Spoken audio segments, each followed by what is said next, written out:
Hello everyone, what's up? Welcome back to my channel.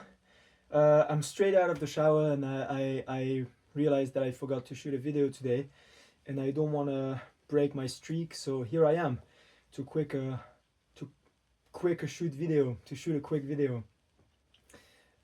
So today I just want to recommend a few albums to you all. I picked a few records from my record collection and I just want to share some of what I've been listening to lately with you all, and hopefully you like it. If you check it out, maybe you even know some of these albums I'm about to show you. Um, Please let me know in the comment section what you think of these records. Um, have you ever heard of these bands that I'm about to talk about? Have you ever heard those records? And if not, will you give it a shot? Or just let me know what you think. Okay, so first of all, I wanted to talk about this record here, Made in Timeland by King Gizzard and the Lizard Wizard. I will make a video in the future solely dedicated to King Gizzard and the Lizard Wizard because it is my favorite band of all time. I hold them in the highest regards, and music is a pretty big deal to me. So King Gizzard is almost like a religion at this point, you feel me? Um, my dad introduced me to King Gizzard back in the 2010s after they had released their albums Nonagon Infinity and Flying Microtonal Banana. That was the big hit at the time for my dad. And so he would play them in the car, driving me to school or whatnot. And that's how I first got into the band. But they only clicked for me in the early 2020s. I lived in Edinburgh at the time, and I discovered, I rediscovered the band on YouTube.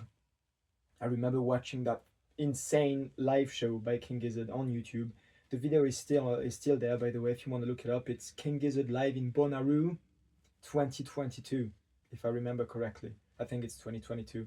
And it just blew my socks off completely. I was like, wow, okay, this is it. This is the band that I need to follow now for the rest of my life. And they're still releasing albums. For those of you who don't know King Gizzard and the Lizard Wizard, they're Australian. It's an Australian rock band, and they released their first studio album back in 2012, and they're about to release their 28th record this summer. It's going to be a techno album, I think. So I'm looking forward to it. They're very versatile. They play all kinds of music. They really do. And they're an album band. By album band, I mean that each album is a new concept that they explore with a different sound, but there's still the King Gizzard fingerprint, if that makes sense. You always know it's them, whether they're playing metal or blues rock or psychedelic rock or techno or what else did they do? Microtonal music. Um, it's like a free spirit band, and they're completely independent. They run their own label and they're just overall great guys. Six band members: Stu, Ambi, Lucas, Joey, Cavs, the drummer, and Cookie, of course. But again, I'm not gonna go into too many details in this video about King Gizzard and the Lizard Wizard because I wish to make another video where I will spend more time going through the history of the band and how I discovered them and why I believe they're the greatest music act of all time. And of course, it's a totally unbiased opinion, right? But yeah, anyway, so that's the album I wanted to show you today by King Gizzard. It's called Made in Timeland. It's the first of the 5 albums they released in 2022. And it's a very, very odd record. And back in 2022, when I was properly getting into the band, I was also starting a vinyl collection. And one day I was walking around the record store, and there were a few King Gizzard albums, but I didn't know much about their discography yet by then. So I'm flipping through the records and I'm seeing this one, Made in Timeland, and the cover just looks so rad. It immediately appealed to me, and I decided to get the record. I didn't know. I had no expectations at all. I didn't know how it was going to sound like, and So yeah, that's my first King Gizzard album. Now I think I have 10ish King Gizzard records in my collection. It's like an obsession, you know, like when you're going to flea markets or a secondhand record store, I always keep a sharp eye for those King Gizzard records. And that was the very first one I got. And if I'm being completely honest, the first time I spun it on my, how do you call it, turntable, I was not disappointed, but I was not enthusiastic. I was like, oh, okay, that's very odd. But it's one of those records that the more you listen to it, uh, the more obsessed you get with it, you become with it, you know. So Made in Timeland is a concept album, like most of their albums. There are only 2 songs on it. I'll show you. So that's the inner sleeve, which I think is really cool. The first song is Timeland, and it runs for 15 minutes on the dot. The second song is Smoke and Mirrors, my personal favorite of the two, which runs for exactly 15 minutes on the dot. So that's kind of the concept, you see. 2 songs, 1 song per side on the vinyl, right? And yeah, so 2 songs, straightforward, 30 minutes long, and there's always a 60 BPM clock keeping the tempo in the background, in the back of these 2 songs. And but they're not really cohesive songs in the traditional sense of the word cohesive, because they're more like a patchwork of songs that each of the members they worked on little snippets of songs, and then they put it together and created the album. Um, and it's a very very interesting, unique sound. I don't think there's anything that sounds quite like it out there. Oh wait, hold on a second. I'm just gonna get this back to the sleeve. There we go. And yeah, it's just a fantastic record, and I wanted to talk about it in the video. Here, by the way, you can see the band members of King Gizzard, the lads. Really cool. So yeah, that's the first record I wanted to talk about today. Check it out because it's really dope. Second album, Lou Reed, Rock and Roll Animal. It's, I think, one of the most legendary live albums of the 70s, right? So I'm a big fan of the Velvet Underground and Lou Reed, all of his solo stuff, all throughout the 70s and beyond that, but mostly the 70s stuff by Lou Reed is my go-to, you know. Can I think of an album specific? I mean, all of them, you know, they're just great records. Like Lou Reed is a fantastic artist, and he's a great source of inspiration for me when it comes to making music or composing songs. Because there is something quite simple, not simplistic, simple about Lou Reed's songs. You know, like very straightforward major chords or whatnot. You know, like I think Lou Reed had this famous quote. He said, it's a paraphrase. I don't remember the exact quote, but he said something like, "Oh, 1 chord for 1 song is completely fine. 2 chords, start pushing it. 3 chords, you can call it jazz." So yeah, so he was known for following simple patterns when it came to songwriting, and his lyrics as well. They're incredibly poetic, but he uses simple English, but he turns simple words into, yeah, beautiful poetry, incredibly deep. Um, he was a very intelligent man, I think. And yeah, that's the live recording Rock and Roll Animal, which I think is absolutely brilliant. It shows another side of Lou Reed in the 70s. You know, there's a great band backing him up as well. I'm afraid I don't know the names of the musicians backing Lou Reed in that specific live recording. But yeah, fantastic. Everything's so tight. The bass, the drums, the guitar work is stellar, genuinely stellar on this album. So yeah, for those of you who don't know, I highly recommend you check it out. It's really dope. The Sweet Jane, Heroin, White Light, White Heat, Lady Day, and Rock and Roll. So some Lou Reed songs, you know, solo stuff, and some of it is from the Velvet Underground era. So the best of both worlds. And for the quick anecdote, I got this record secondhand on the Fishmark, which means the fish marketplace. And the Fishmark, sorry, let me rephrase that. So a few years ago, I lived in the Netherlands in Groningen. It's a lovely city, uh, way up north in the Netherlands, and I lived there for a few months because I studied a master's degree there. But I wasn't in the best mental headspace at the time, and I was dealing with a lot of shit. And long story short, I couldn't stay in the Netherlands. I had to ditch the place. Again, I might make a video about my Dutch experience in the future because it was interesting in retrospect, although I was kind of going through hell at the time, if I'm being completely honest. Anyway, and I was living in Groningen, and I was staying in that flat right by the fish marketplace, the fish market. I might be pronouncing this the wrong way. I don't speak Dutch, right? And I think it was once a day there would be a vinyl how do you say yeah, a vinyl market in town, and every so often I would go and check it out, and that's what I found this album, Rock and Roll Animal. And I remember I was not doing well mentally at the time, and I remember going back to my crib and playing that record, and my mood was instantly up. It lifted me up entirely. I was feeling so alive and like, yeah, we're gonna kick some ass and things are gonna be all right.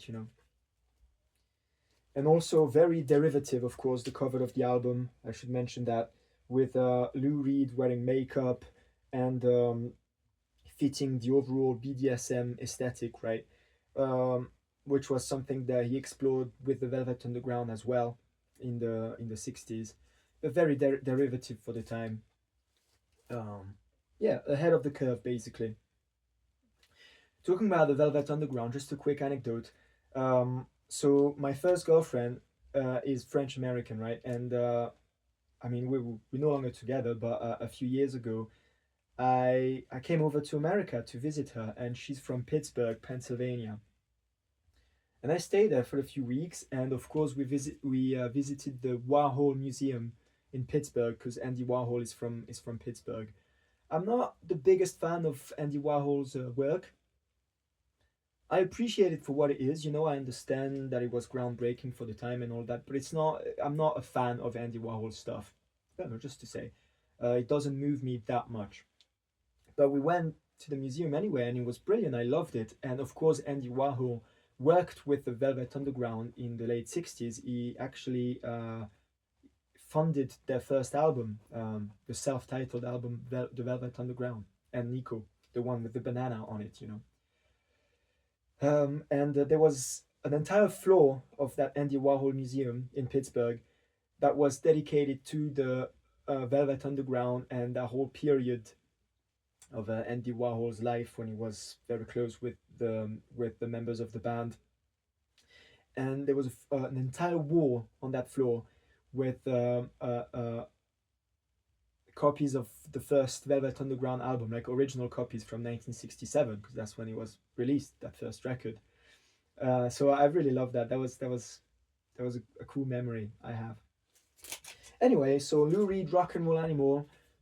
Therefore, check it out if you haven't listened to it already. So yeah, on to the next record. We're going 180. We're doing a 180 turn here, moving more to like the classical music realm of things, with Beethoven's Sixth Symphony. Um, I'm not a big listener of classical music, but I really, really love classical music. When I listen to it, it's always honey to my ears. My cousin is a classical guitar player, really, really great guitarist, and when we hang out, sometimes he introduces me to some classical PCs that I'm not familiar with, and I show him some rock and roll stuff that he doesn't know. So it's good. It's like sharing music and communicating that way. And And that record, I can't remember what wait, cost me £2. And now I remember, I bought it in Glasgow in a charity shop back when I was living in Scotland. But it was more like, oh, why not? Why not have a classical music record so that when I'm studying, if I want to have some background music, I can put this on. That was the plan initially. So I bought the record in Glasgow, uh, traveled back to Edinburgh, put the record on, intending to study, or write an essay or whatever the fuck I had to do for uni that day, and I couldn't focus on the work at all because I was completely absorbed by the music.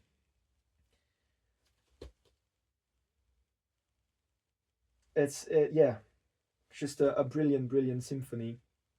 It's my favorite symphony. I've actually sat down and listened to all the symphonies by Beethoven because it's interesting and just to learn more about history of music. But I think number 6 is still my favorite to this day. Um, just incredible, incredible stuff. So here it's the number 6 symphony performed by the Berlin Philharmonic Orchestra, right? Just for reference. And it's just great. It's great stuff by the man himself, Beethoven. And if you haven't listened to it, you will probably recognize the first few notes of the symphony.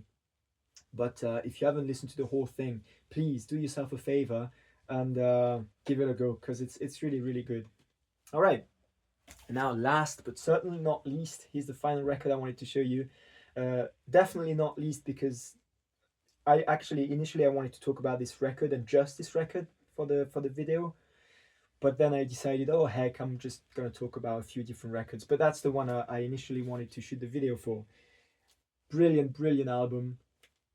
It's by the band Kemper van Beethoven. So I guess there's a link with the previous record we just talked about. It's not classical music though. Kemper van Beethoven, great, great band from I think they formed in the 80s. It's an American band. I can't remember what year specifically, but somewhere in the early 80s. And they're really, really, really what's the word again? Experimental rock band. It's and the band. Sorry, I should mention the band is self-titled. I think, right? Because there's no title on the cover. We'll talk about the cover in a sec, actually. But I think the album is just called Camper van Beethoven, yeah. And it was released in 1986. And this record, I found it at the record fair in Groningen as well, in the Netherlands, just like the Lou Reed album. Although I think it was on a different day.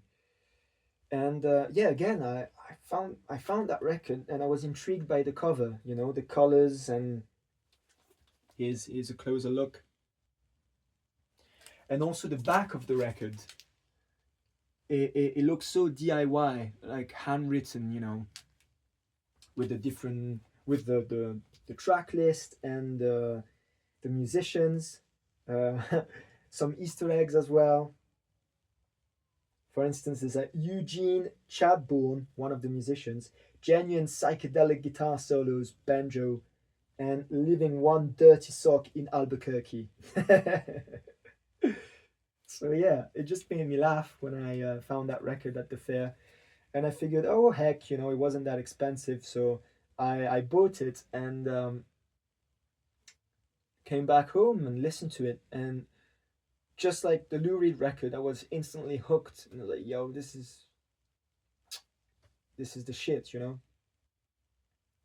It's a brilliant album. I'm not really familiar with the rest of their discography, to be honest, but this album is one of my favorite records in my collection.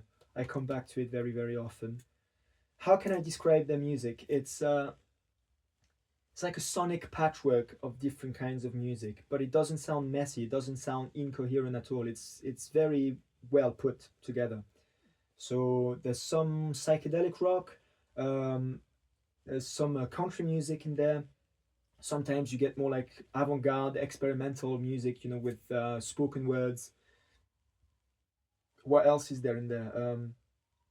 Sometimes you get element of reggae and ska music in the way the guitar is played. Very intriguing record, and I think they're very underrated. This band, Camper Van Beethoven, and that's why I wanted to shoot this video and talk about the band a little bit. You know. Hey, Xiluri. Sorry, there's my cat here. So actually, let me introduce you to my cat. This is my wee baby Xilurala. I love her so much, and today was a bit of a difficult day for her. We had to take her to the vet because she had a problem in her ear and throat. So they had to perform surgery on her. So that's why she doesn't look like in the best of states right now.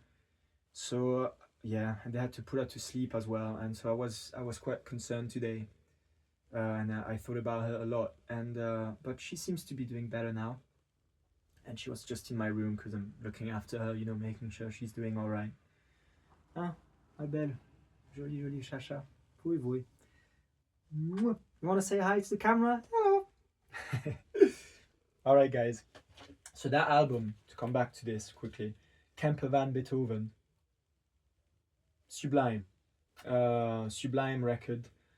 Out of the 4 records I talked about today,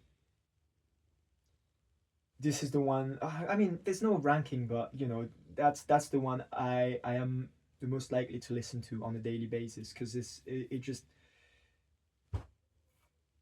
blows my mind every single time, and it's yeah, it's like a kaleidoscope. Is that the word? Like you put the record on and it's like anything is possible, you know, and there is this incredible sense of youth and optimism in that album. Like they're ready to take on the world, you know, but in the most humble way. I don't know, it's hard to describe and to put words on why I love a band or an album or music. It's I guess it takes practice, and I'm no music critic, so I don't know, but yeah, it's phenomenal, and yeah, I would give it a go if I were you. I think that's about it for today's video, fellas and gals and everyone. I hope you're doing all right. Remember that poetry is everywhere, and as always, peace, love, and music. Take care, people, and have a good one.